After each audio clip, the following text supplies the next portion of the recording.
पद रत्नाकर जी का पाठ, पद संख्या 803। बोलो जय राधे राधे, बोलो जय राधे राधे,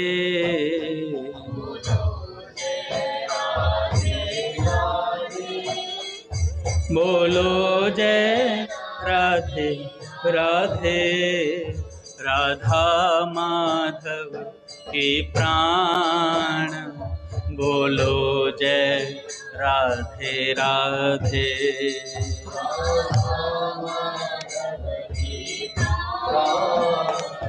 बोलो जय राधा मधुमयी महान, बोलो जय राधे राधे।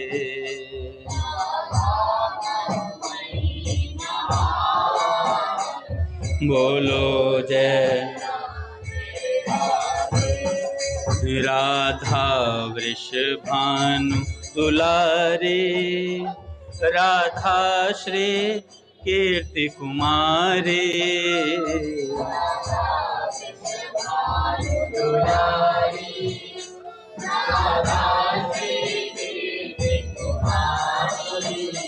दोनों के प्राण समान, बोलो जय राधे राधे।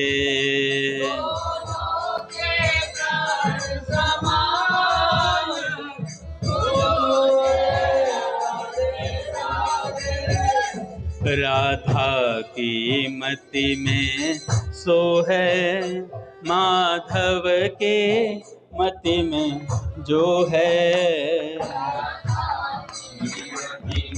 सो है माधव की मति में जो है, दोनों ही एक मतिमान, बोलो जय राधे राधे।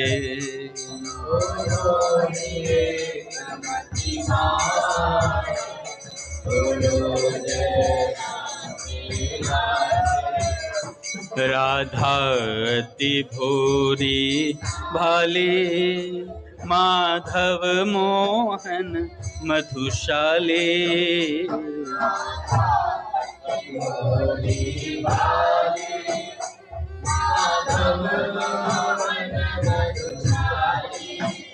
दोनों की न्यारी पान, बोलो जय राधे राधे।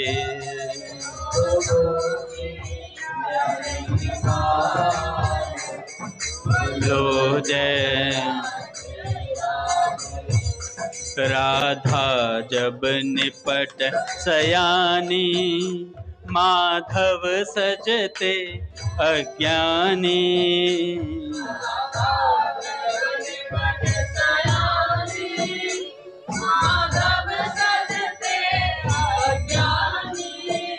दोनों की दो पहचान, बोलो जय राधे राधे।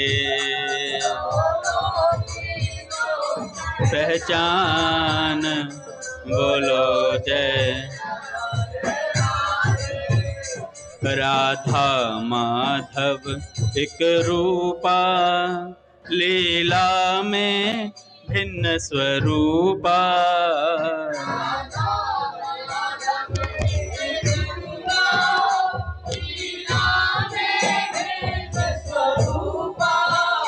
दोनों ही एक भगवान, बोलो जय राधे राधे।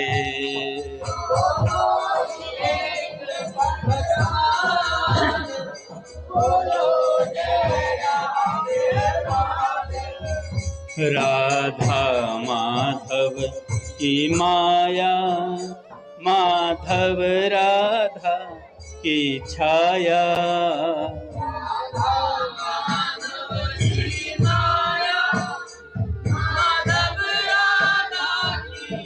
छाया है छाया मायावान, बोलो जय राधे राधे।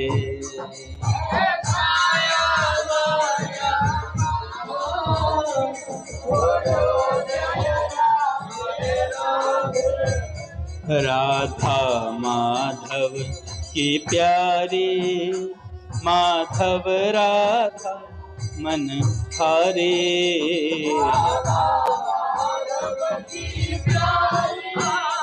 माधव राधा मन हारे, दोनों दोनों के प्राण, बोलो जय राधे राधे।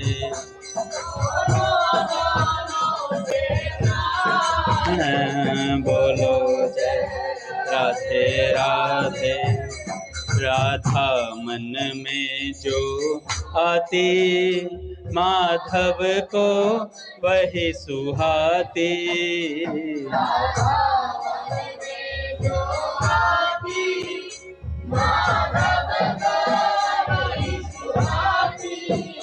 दोनों की राय समान, बोलो जय राधे राधे। दोनों की राय, बोलो जय राधे राधे। राधा को सोई सुहावे, माधव मन में जो आवे।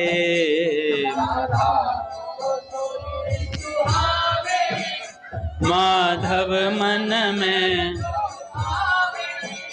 दोनों का एक मन जान, बोलो जय राधे राधे।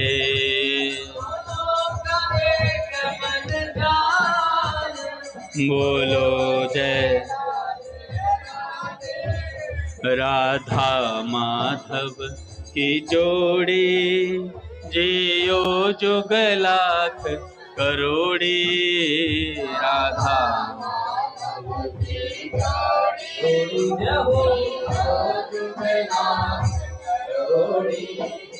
दोनों हो सुखी महान, बोलो जय राधे राधे।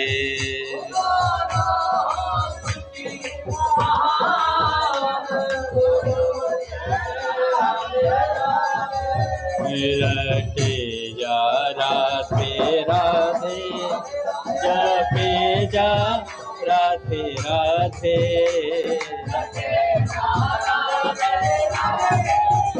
जपे जा राधे राधे, प्यारे ब्रजराज कुमार, भजे जा राधे राधे।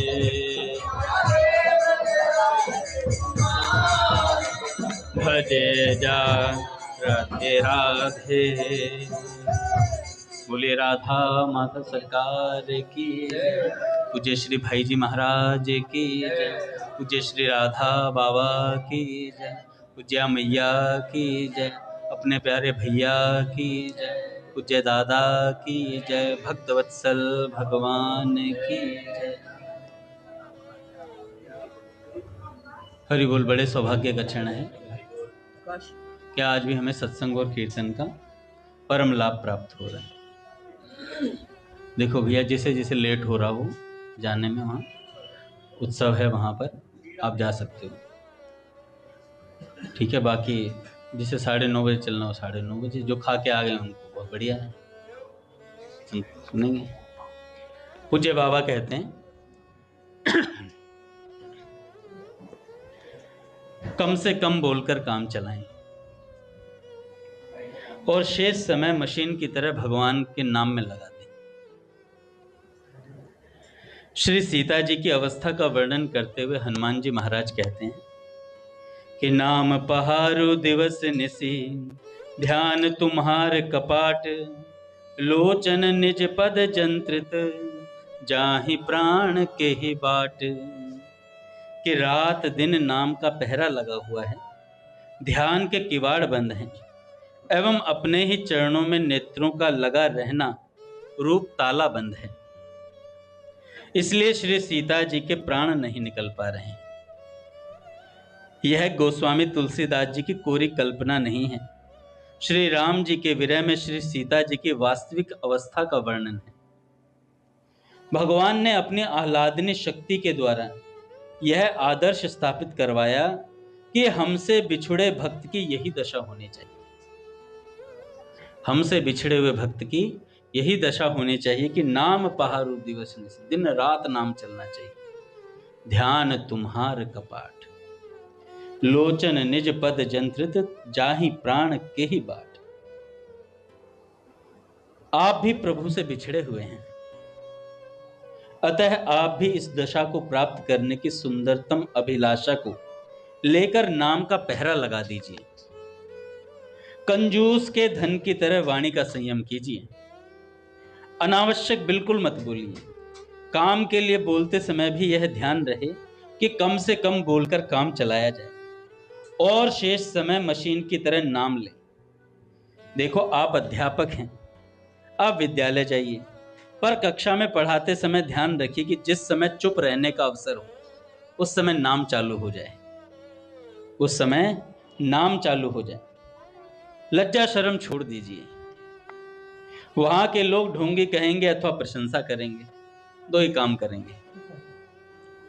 इस विचार को छोड़ दीजिए। दृढ़ता से उद्देश्य स्थिर करके प्रभु के चरणों को पकड़ लीजिए। इसी में जीवन की सार्थकता है। जिस दिन जिस सुंदर भाव को लेकर आप साधना में प्रवृत्त हुए हैं, जैसा सुंदर मधुर संबंध आपने प्रभु के साथ स्थापित किया है, उसे एक क्षण के लिए भी कलुषित और ढीला मत कीजिए। अब इस संबंध को निभाने के लिए जीना और मरना है बस। जो जैसा संबंध प्रभु से जोड़ा है उसको निभाने के लिए जीना और मरना है। भगवान के चरणों की साक्षात नित्य सेवा जिस देह से होती है वह देह आपको प्राप्त नहीं है। यह देह पांच भौतिक है, नश्वर है, मल मूत्र से भरा है, गंदा है। इसकी ओर से उपराम हो जाइए। लालसा कीजिए उस देह की जिसको पाकर नित्य निरंतर उनके चरणों में बैठकर उनकी सेवा का सौभाग्य प्राप्त हो। कि दासी बनूं तिहारी श्री स्वामी ने जो मैं तो, दासी बनूं तिहारी, दासी बनूं तिहारी। तो जब तक वह देह नहीं मिलती तब तक वाणी से, मन से एवं मानसिक देह से उनकी सेवा कीजिए। बड़ी लगन से कीजिए सज्जनों, वही आपका असली धन है। वाणी से प्रियतम का नाम लीजिए, मन से लालसा कीजिए तथा उस देह की ओर ध्यान रखिए और अभ्यास कीजिए कि मन का प्रत्येक संकल्प उनकी सेवा की भावना से सना रहे सदा। उनकी कृपा का आश्रय करके अपनी पूरी ताकत लगा दीजिए। वे देखेंगे और आपकी व्याकुलता देखकर उनके हृदय में अनुराग की लहरें उठने लगेंगी। उनके हृदय में चाह होने लगेगी आपसे मिलकर आनंद लेने की और आप निहाल हो जाएंगे। ये भक्त का सामर्थ्य है। बाबा कहते हैं भक्त में ऐसा सामर्थ्य है कि अचाह प्रभु में चाह पैदा कर सकता है। भगवान तो अचाह है, भगवान को किस बात की है, कोई चाह नहीं है भगवान को, पर भक्त के भाव को ग्रहण करने की चाह उत्पन्न हो जाती है भक्त को देख करके। जगत की परिस्थिति के हेर फेर से खेल समझकर चलते चले जाइए। आप शिक्षक हैं और विद्यालय की स्थिति बड़ी विचित्र है, ये माना बाबा कहते हैं एक सज्जन को, परंतु विद्यालय ही क्या, आपको चाहिए सारे जगत की परिस्थितियों के हेर फेर को बिल्कुल गौण कर दे। भगवान ने जैसे रच रखा है वही होगा और उसमें ही सबका मंगल होगा। सिनेमा हाउस में जिस प्रकार रील घूमती रहती है और एक पर एक दृश्य बदलते रहते हैं, उसी प्रकार विश्वास रखिएगा कि फिल्म घूम रही है, फिल्म घूम रही है।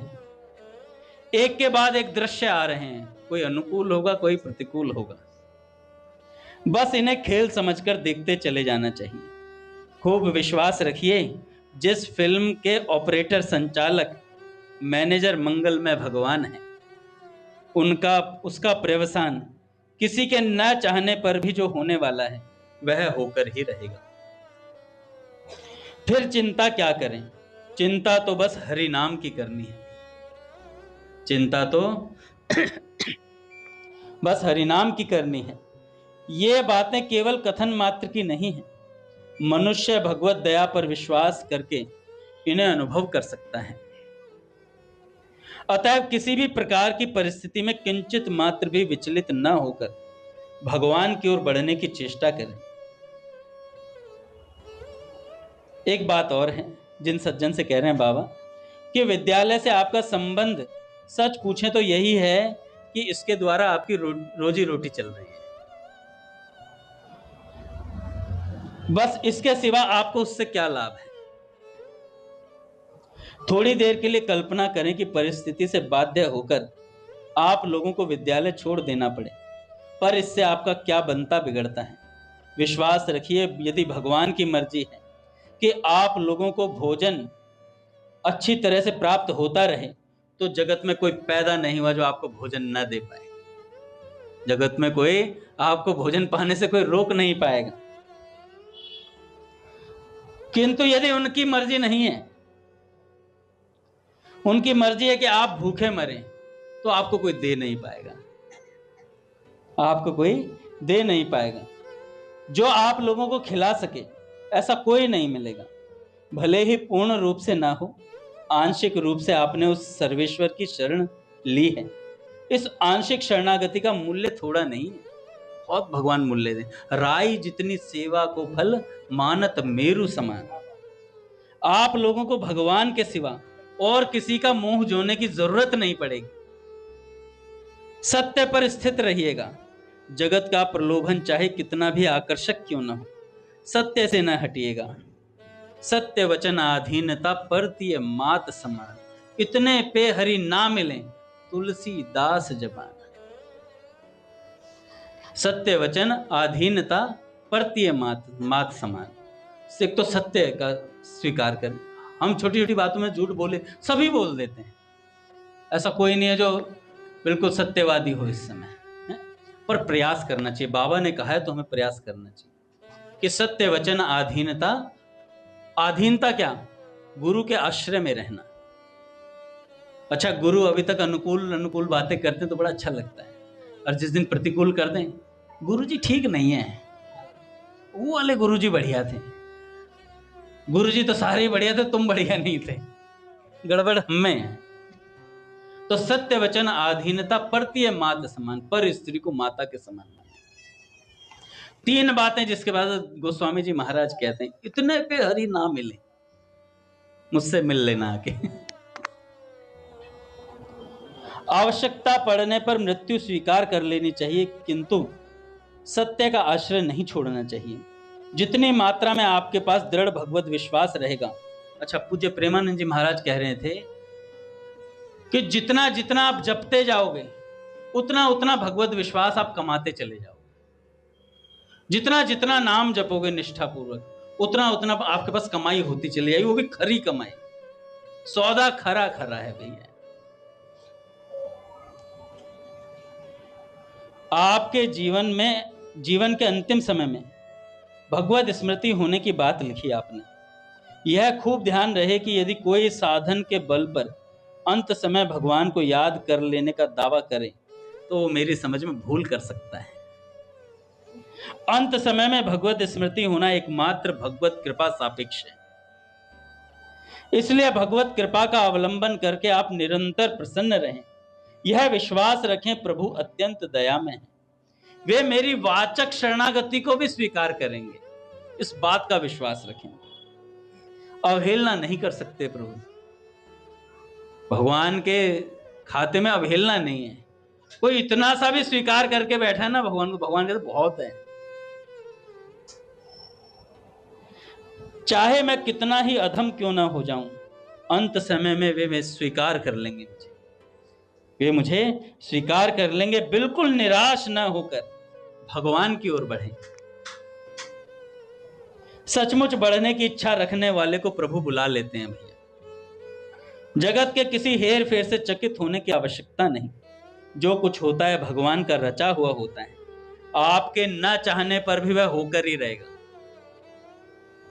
उसे कोई टाल नहीं सकता। इसलिए यहां से अपनी दृष्टि सर्वथा मोड़ लेनी चाहिए।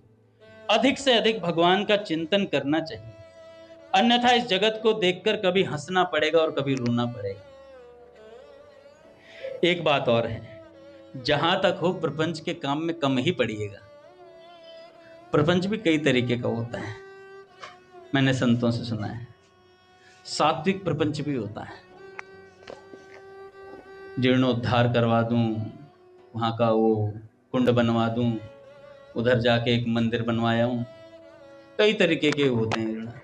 पूज्य विनोद बाबा कहते हैं, भोजन करने आए थे, वन में चलेंगे, वन में भोजन करेंगे। यहाँ आके भोजन कर रहे हैं, भंडारा अटेंड कर रहे हैं, और भंडारा में घूम रहे हैं बाल्टी लेकर के इधर से उधर। भजन करने आए थे।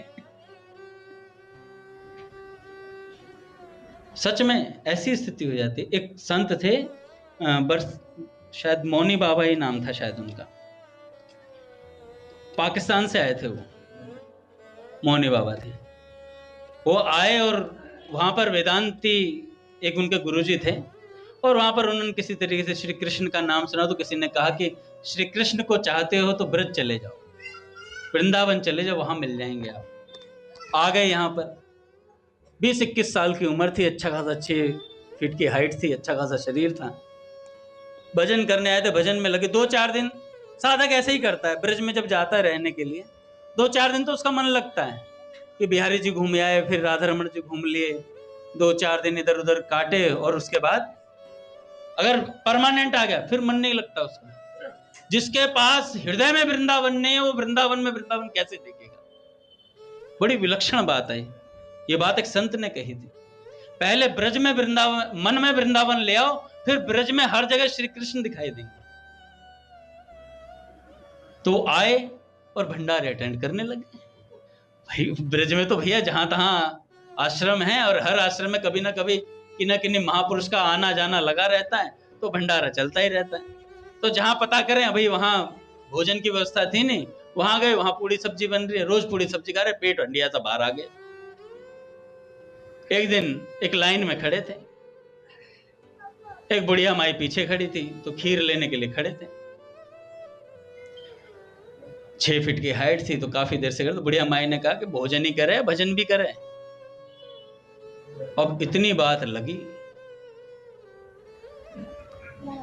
तो सच में जो भजन की, भगवान को पाने की लालसा से निकला होता है ना, उसके हृदय पर सत्संग की बात लग जाती है। और उसके हृदय पर लग गई उसी दिन। उसी दिन से गहवर वन में चला गया। गहवर वन में जाकर के महाराज वहीं रह करके आजीवन भजन किया।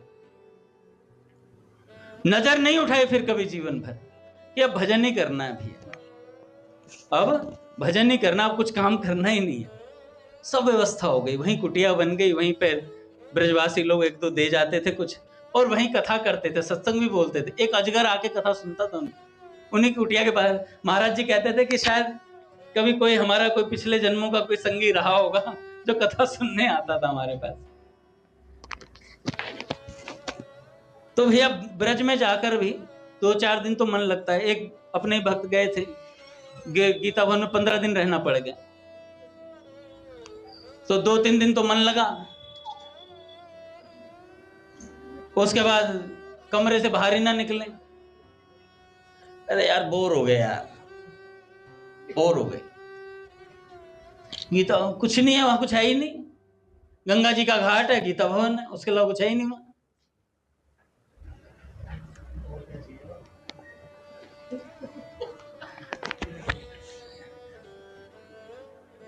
अरे भैया स्वामी जी हैं, सेठ जी हैं, भाई जी हैं, बाबा हैं वहां भैया, डालमिया कोठी है भैया वहां,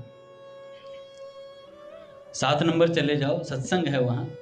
वहां के एक एक वृक्ष को देखकर ऐसा लगता है कि भैया सत्संग चल रहा है। रघुनाथ जी महाराज को पढ़ा।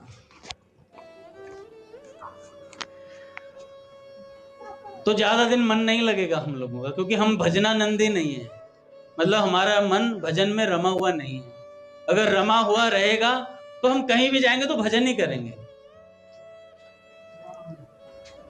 और बस शौकिया भजन करते हैं। 2-4 आ गए, 10-15 दिन में एक बार मंदिर आ गए, पूछ लेते हैं फोन करके, भैया आ रहे हैं? नहीं आ रहे, अरे कोई बात नहीं, घर ही रहूंगा मैं। ठीक, नहीं आए फिर भी उसके बाद पूछे, भैया आ गए महाराज। अच्छा, संदेश आया।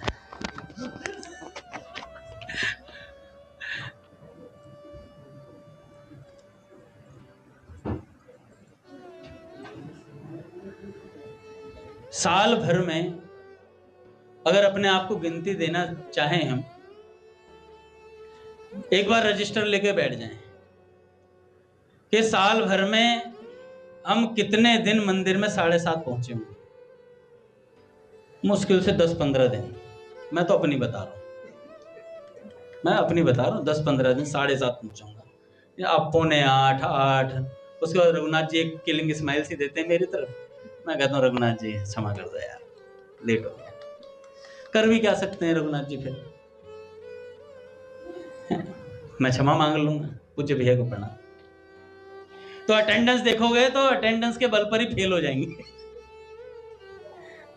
रामकृष्ण।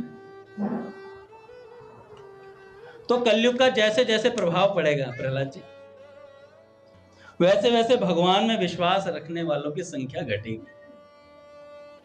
भगवत विश्वासी पुरुष मूर्ख समझे जाएंगे। जैसे कह देते ना, मैं ऑफिस में जाऊं, अबे घास फूस खाता है, अबे कब्रिस्तान चुप हो जा। तुम्हें मांस मच्छी का कब्रिस्तान लेकर घूम रहे हो पेट में, अच्छा खासा। तो बाबा कहते हैं भैया विश्वासी लोग कम मिलेंगे। 5 मिनट पर भगवत स्मरण की चेष्टा करने का प्रयास करें, पर भूल हो जाती है सो इस विषय में निवेदन है, भूल होती है तो होने दे फिर प्रयास करें। भूल होती है तो होने दे फिर प्रयास करें। जब तक श्री कृष्ण प्यारे नहीं लगते तभी तक भूल होगी। जिस दिन श्री कृष्ण प्यारे लगने लगेंगे उस दिन अपने आप समय पे आ जाएंगे, उस दिन अपने आप सत्संग अटेंड होगा, उस दिन सब चीजें गौण हो जाएंगी। फिर कहना नहीं पड़ेगा। आज रघुनाथ जी कह रहे थे आपके कहने से कोई आ थोड़ी सकता है, मैंने कहा मेरे कहने से तो नहीं आएगा, वैसे भी वो कहेंगे अंगद जी सत्संग सुनाएंगे। तो अपने ही कहने से व्यक्ति आता है। जिस दिन अब विभीषण जी नाम जप कर रहे हैं लंका में बैठकर, जब तक रावण की लात नहीं पड़ी तब तक राम जी की शरण में नहीं आए। नाम जप तो वो भी कर रहे थे, नाम जप तो हम भी करते हैं, घर बैठ के करते हैं, सत्संग कहीं बाहर सुन लेते होंगे, पर जब तक माया रूपी रावण की लात नहीं पड़ेगी तब तक यहां समय पर नहीं आएंगे।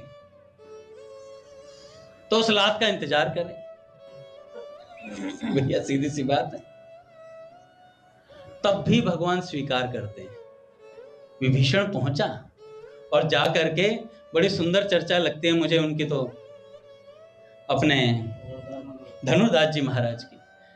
श्री रामानंदाचार्य जी महाराज कथा सुना रहे हैं और वहां पर कह रहे हैं कि राम जी ने मीटिंग रखी है, हनुमान जी, सुग्रीव जी, इन सबको लेकर के मीटिंग रखी कि विभीषण जी आ रहे हैं, उन्हें शरण में लेना नहीं लेना।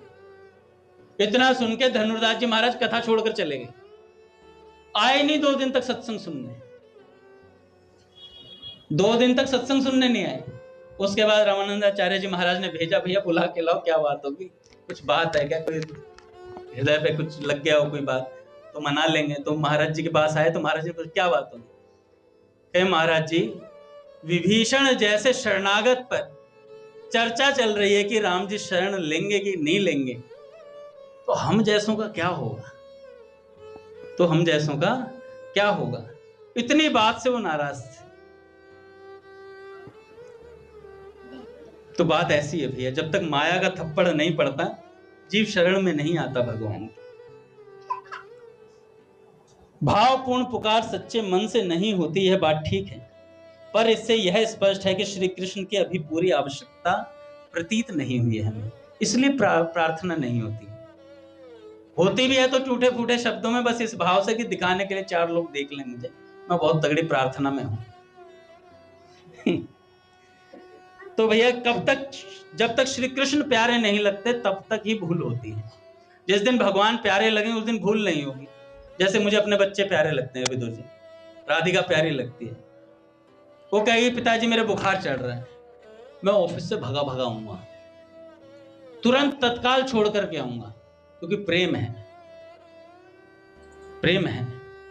ऐसे ही अपने भक्तों को देखो मंदिर में, मैं राधा रमन जी को देखता हूं, जब सेवा होती है, उत्सव होता है कोई, तो कफन बांध लेते हैं सिर पे, रुमाल जो उनका है ना, वो कफन एक तरीके का, कि सरफरोशी की तमन्ना अब हमारे दिल में है, ऐसी स्थिति हो जाती है। मधुर होता है, अपने काका गिरधर इन सबको देखो, महाराज बाहर परमिशन लेने के लिए कैसे इधर उधर भगते फिरते रहते हैं सारे के सारे। क्यों भगते हैं? क्योंकि भगवान प्यारे लगते हैं, इसीलिए भगते हैं। भगवान ना प्यारे लगे तो कोई सेवा दे सकता है? नहीं दे सकता। कोई नाम ले सकता है? नहीं ले सकता। तो ये भगवान की कृपा है हम पर, जो हम नाम ले पा रहे हैं। अंतर्निष्ठ भक्त का एक चरित्र आता है भक्तमाल में। एक राजा हुए और उनकी जो पत्नी थी, पूज्य मलुकपीठ सरकार कहते हैं, बड़ी भक्ता थी, बहुत भजन करती थी। जब उनका विवाह हुआ तो उन्होंने देखा कि राजा बिल्कुल भगवान का नाम नहीं लेता, तिलक भी धारण नहीं करता है, तुलसी कंठी की तो बात ही दूर छोड़ दो। तो ऐसी स्थिति देख करके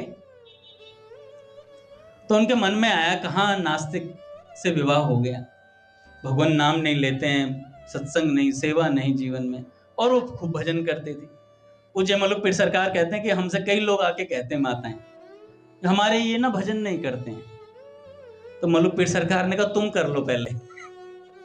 महाराज जी ने बोला कि चिंता करना बहुत अच्छी बात है, लेकिन तुम अगर भजन में लग जाओगे तो तुम्हारे इर्द गिर्द वाले अपने आप भजन में लग जाएंगे, अगर आप सच्चे मन से भगवान के भजन में लग गए। अपने रघुनाथ जी को देखो, इनके घर में सारे भजन में लग गए, ऊपर नीचे कमरों में कुंज बने हुए हैं, वो उस बहन का कुंज, उस बहन का कुंज, कैसे कुंज बने?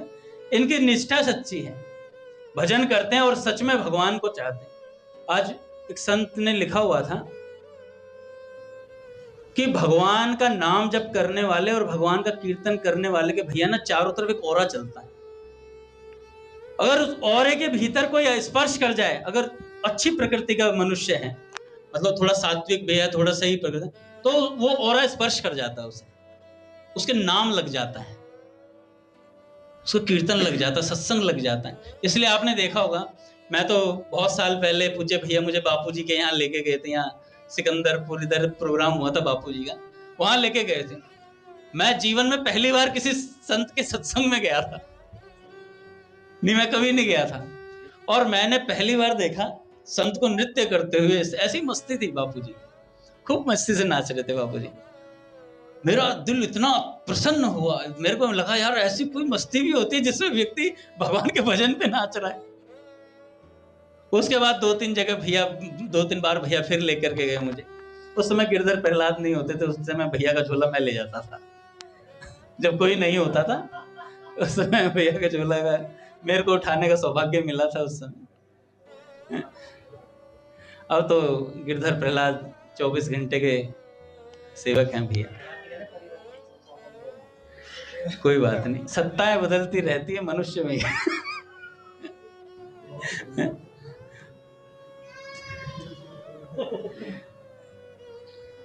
वो मोदी जी कहते हैं ना, सरकारें आएंगी जाएंगी, ये देश रहना चाहिए, तो ऐसे ही भगवान रहने चाहिए भैया।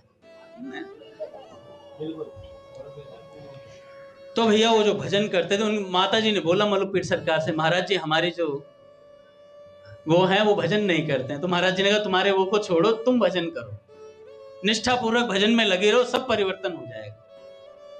और वो रानी थी, खूब भजन करती महाराज। एक दिन रात्रि में क्या हुआ, वो राजा के स्वप्न में, राजा को स्वप्न में महाराज का दर्शन हुआ। पूज्य मलुकपीठ सरकार बताते हैं, हमारे पूज्य गुरुदेव ने ये बात बताई कि अंतर्निष्ठ राजा को स्वप्न में भगवान के रास का दर्शन हुआ, और जब रास का दर्शन हुआ तो उस रास के मध्य से भगवान अंतर्ध्यान हो गए। तब वो राजा चिल्लाया स्वप्न में, हा नाथ रमण प्रेष्ठ क्वासी क्वासी महाभुज, ऐसे चिल्लाया, हा बिहारी जू, हा बिहारी जू, हा बिहारी जू कह करके महाराज अष्ट सात्विक भाव उस राजा के शरीर पर आए। रात्रि के मध्य रानी ने